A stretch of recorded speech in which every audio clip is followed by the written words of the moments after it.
Iipit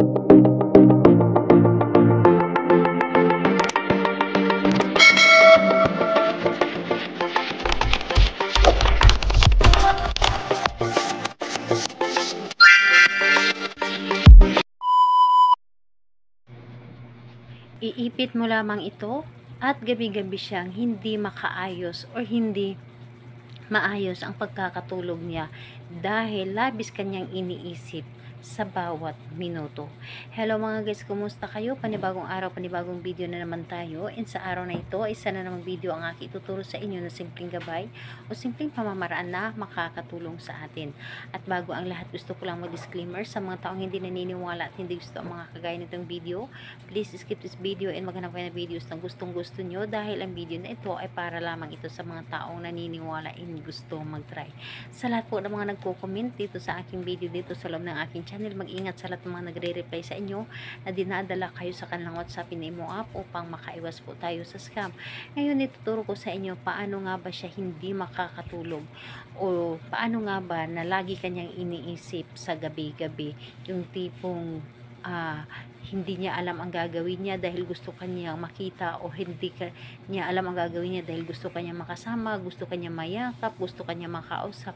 So, dito po is kailangan natin dito ng ating gagamitin. So, kailangan mo lamang dito ng isang maliit na pirasong papel at panulat lamang. And pwede mo itong gawin sa inyong ka-LDR, pwede mo rin itong gawin sa magkasama naman kayo pero hindi madalas, and pwede mo rin itong gawin sa inyong ex.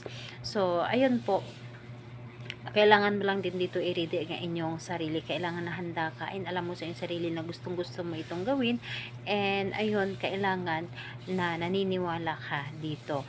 So ayun, kapag ready ka na ay pwede mo na itong umpisan. So ang gagawin mo lamang dito ay dito sa isang papel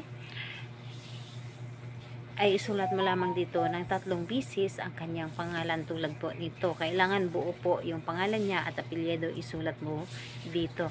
And kapag naisulat nyo na dito ang kanyang pangalan at apelyido ng 3 bisis, ay lagyan mo lamang ito ng energy. Paano?